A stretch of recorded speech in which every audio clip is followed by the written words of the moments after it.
The views, opinions, and findings contained in this podcast are those of the host and subject matter experts. They should not be construed as official Department of Defense positions, policies, or decisions unless designated by other official documentation.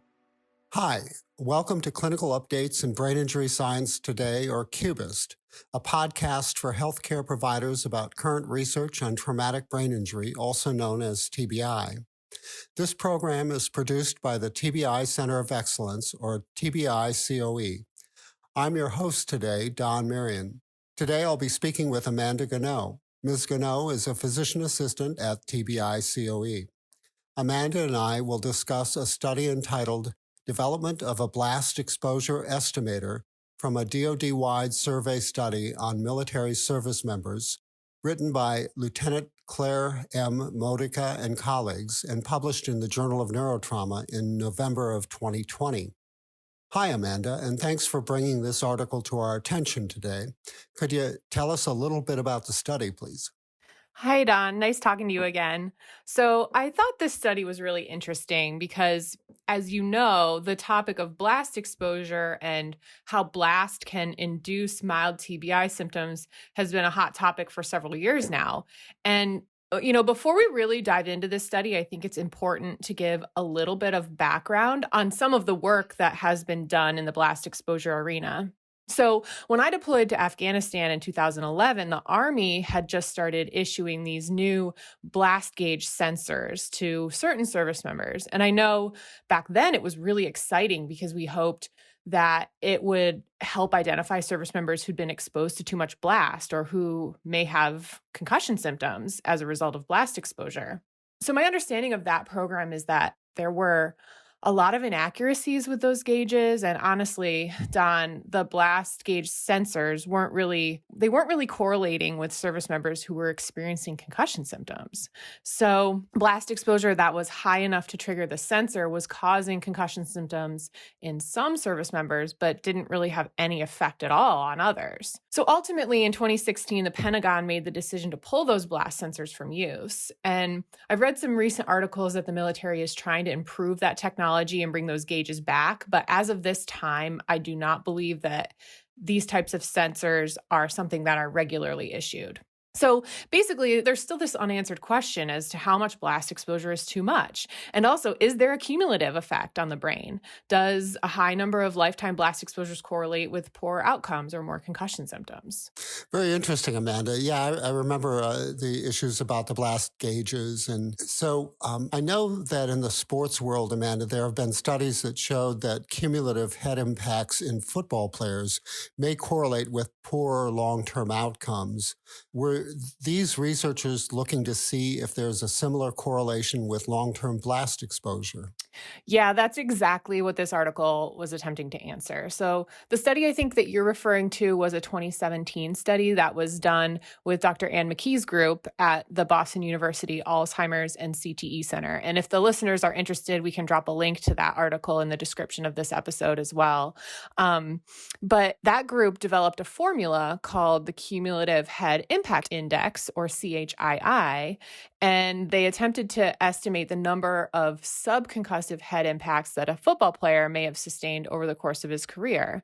And they found that a higher CHII was associated with later life cognitive impairment and behavioral health complaints. So similarly, Lieutenant Modica's team sought to create a similar formula for estimating career blast exposure in military service members. And so they did so by using this generalized blast exposure value, or GBEV formula. That all makes sense, Amanda. So how was this study done? Yeah, so this group created an anonymous online self-report survey that was designed to estimate lifetime blast exposure from weapons and also from explosives. So there was a survey link that was advertised to Department of Defense personnel by a flyer to public affairs offices, in email lists, in waiting rooms, online banners, and also via social media. The flyer indicated that the survey was for service members, and they were only asked to proceed with the survey if they were service members or service academy students.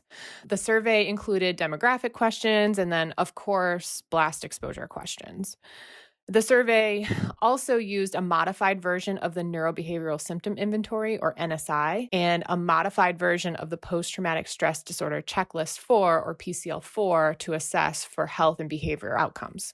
So blast exposures were divided into 5 different categories. So they used small arms, large arms, which included those shoulder-fired recoilless rifles, artillery, which were described as large weapons carried by a vehicle, small explosives, so grenades and things like that, and then large explosives, so IEDs and breaching and things like that.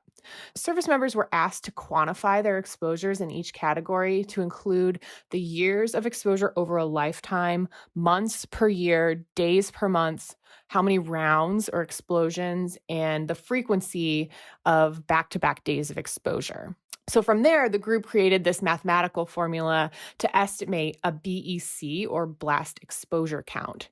And once a BEC was calculated, they did a linear regression analysis to develop the GBEV. So Don, I know you and I have shared similar experiences with graduate level statistics classes, and it's safe to say that neither one of us is even close to a biostatistician. Is that fair? Yeah, I would say that's quite fair, Amanda. I have this problem with biostatistics oftentimes. You and I have commiserated on this in the past, I think. Yeah. So that being said, I'm not going to get into the complexities of how they calculated the GBEV because it's a pretty in-depth statistical formula. But as always, the full text article is available in the description of this episode for those who wish to get into the weeds on that. But the team used the calculated GBEV and then compared it to the health outcomes using the NSI and the PCL4. So basically, I guess, Amanda, it would be fair to say that the formula that they arrived at accounted for the cumulative number of exposures that the service member thought they had over time. Is that fair? Yes, I think they did a good job capturing that. So what exactly did they find? So in the end, the group had 984 participants. Of that group, 88.3% were male, and the average age was 36.6 years. So out of all the participants, 98.9% had small arms exposure, 48.7% had large arms exposure, 45% had artillery, 67.2% had small explosives, and 64.8% had large explosives exposures. The GBEV was predictably higher in those that had heavy arms exposures, and it would be expected for GBEV to increase with age. So therefore, years of exposure. So the team estimated that a typical service member can expect to experience a GBEV of 200,000 in their 30s, a GBEV of 400,000 in their 50s, and a GBEV of 1 million in their late 50s, early 60s. So then the group compared the NSI and PCL4 scores in participants with a GBEV of less than 200,000 who were categorized as low exposure. So there were 561 of those participants. Medium exposure, so there were 99 of those participants. And then a high exposure, so those with a GBEV of greater than 400,000, and there were 324 of those participants. So using the NSI, they found that the high exposure group had significantly more symptoms than the medium exposure group, and the medium exposure group had significantly more symptoms than the low exposure group. Generalized linear models were used to further explain the relationship between the GBEV and symptoms, and those models found that GBEV was the strongest predictor of explained variance, followed by age of the service member. All right, just so I understand this. So, Amanda, basically, they were able to categorize people into at least these 3 different categories based on the GBEV and predict who was likely to have more severe or prolonged symptoms and who wasn't based on the GBEV score. Is that fair? That's correct, Don.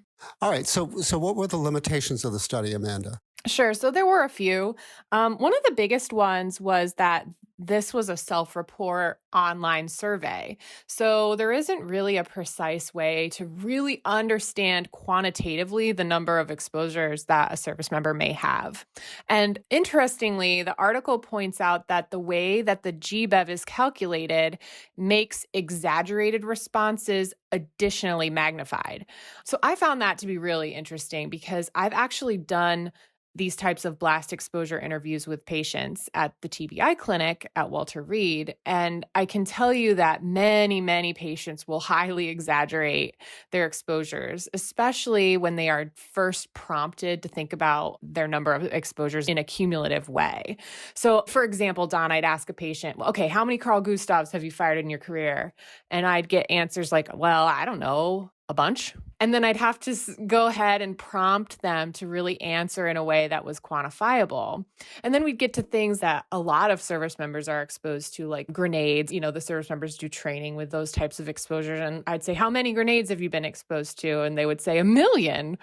And I know that they're clearly exaggerating there. So, I thought that was an interesting limitation. And I wonder if there is a better way to control for that, particularly with an online survey where service members are just sort of on their own without any sort of direction from an interviewer.